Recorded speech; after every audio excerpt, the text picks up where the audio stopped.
भगत सिंह जिनका जन्म 28 सितंबर 1907 को हुआ था और वीरगति मार्च 1931, भारत के एक महान स्वतंत्रता सेनानी एवं क्रांतिकारी थे।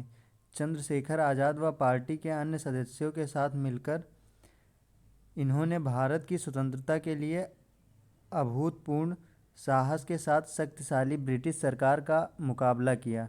पहले लाहौर में बर्नी सैंडर्स की हत्या और उसके बाद दिल्ली के केंद्रीय संसद में बम विस्फोट करके ब्रिटिश साम्राज्य के विरुद्ध खुले विद्रोह को बुलंदी प्रदान की।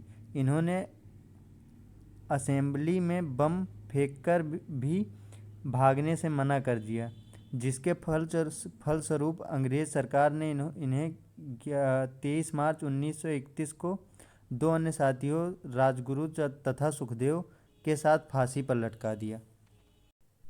जैसा कि आप जानते हैं, भगत सिंह जी का जन्म 28 सितंबर 1907 को अश्विनी कृष्ण पक्ष सप्तमी को प्रचलित है, परंतु तत्कालीन अनेक साक्ष्यों के अनुसार उनका जन्म 27 सितंबर 1907 ईस्वी को एक सिख परिवार में हुआ था। इनकी जन्मभूमि बांगा गांव पश्चिमी पंजाब में है, जो अब पाकिस्तान में है। उनके पिता का नाम सरदार किशन सिंह और माता जी का नाम विद्यावती कौर था। यह एक किसान परिवार से थे। अमृतसर में 13 अप्रैल 1919 को हुए जलियांवाले बाग हत्याकांड ने भगत सिंह की सोच पर गहरा प्रभाव डाला। लाहौर ने नेशनल कॉलेज की पढ़ाई छोड़कर भगत सिंह ने भारत की आज़ादी के लिए नौजवान भारत की सभा की स्थापना की। वर्ष 1922 में चौरी चौरा हत्याकांड के बाद गांधी जी ने जब किसानों का साथ नहीं दिया, तब भगत सिंह बहुत निराश हुए। उसके बाद भगत सिंह जी का अहिंसा से विश्वास कमजोर हो गया और वह इस निष्कर्ष पर पहुंचे कि सशस्त्र क्रांति की स्वतंत्रता का दिलाने का एकमात्र रास्ता है। उसके बाद वह चंद्रशेखर आज़ाद के नेतृत्व में गठित हुई गदर दल के हिस्सा बन गए। ककोरी कांड में राम प्रसाद बिस्मिल सहित 4 क्रांतिकारियों ने फांसी व 16 अन्य को कारावास की सजाओं से भगत सिंह इतने अधिक व्यथित हुए कि चंद्रशेखर आज़ाद के साथ उनकी पार्टी हिंदुस्तान रिपब्लिकन एसोसिएशन से जुड़ गए और उसे एक नया नाम दिया, हिंदुस्तान सोशलिस्ट रिपब्लिकन एसोसिएशन। इस संगठन का उद्देश्य सेवा, त्याग और पीड़ा झेल सकने वाले नवयुवक तैयार करना था। भगत सिंह ने राजगुरु के साथ मिलकर 16 दिसंबर 1926 को लाहौर में सहायक पुलिस अधीक्षक रहे अंग्रेज अधिकारी जेपी सैंडर्स को मार दिया था।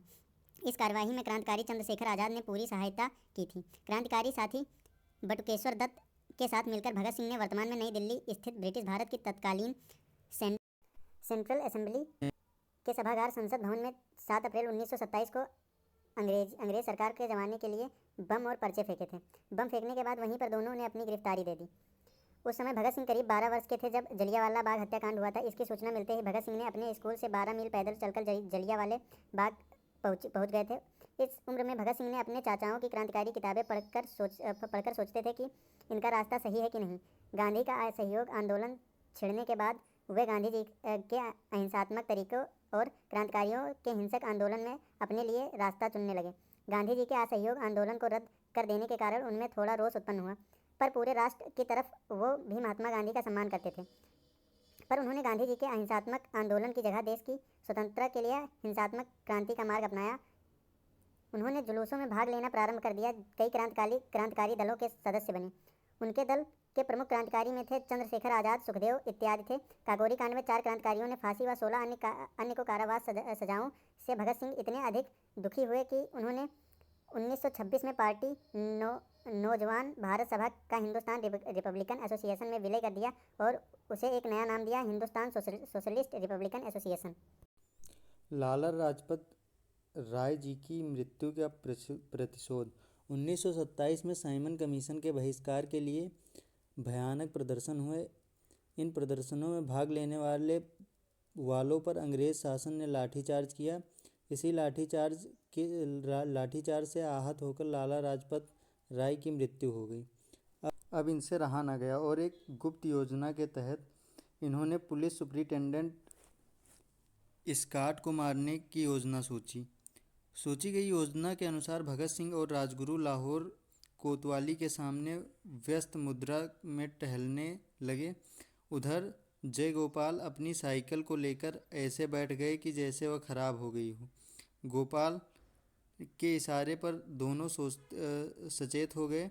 उधर चंद्रशेखर आज़ाद के पास डीएवी स्कूल के चार दीवारी के पास छिपकर घटना का अंजाम देने में रक्षक काम कर रहे थे। 26 दिसंबर 1927 को करीब 4:15 बजे एएसपी सैंडर्स के आते ही राजगुरु ने गोली सीधे उनके सर में मारी, जिससे वह पहले ही मर गए। लेकिन तुरंत बाद भगत सिंह ने भी 3-4 गोली दागकर उनके मरने का पूरा इंतजाम कर दिया। ये दोनों ऐसे ही भाग रहे थे कि एक सिपाही चंदन सिंह ने इनका पीछा करना शुरू कर दिया। चंद्रशेखर आज़ाद ने उसे सावधान किया, आगे बढ़े तो गोली मार दूंगा। नहीं मानने पर भी आज़ाद ने गोली मार दी और वो वहीं मर गया।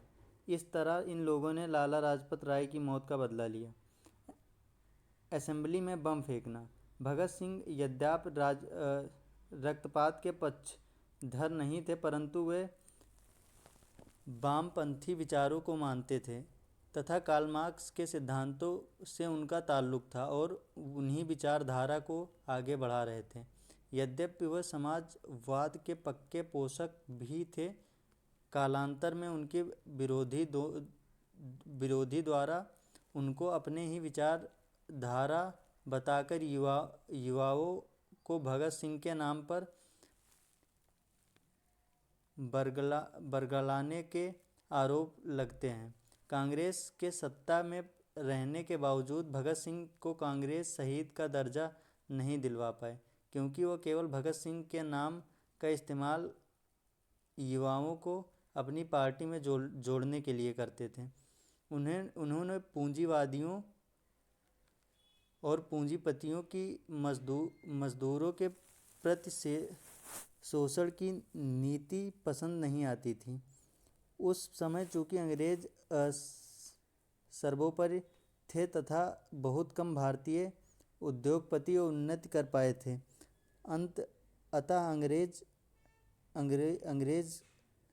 अंग्रेजों के मजदूरों के प्रति अत्याचार से उनका विरोध स्वाभाविक था।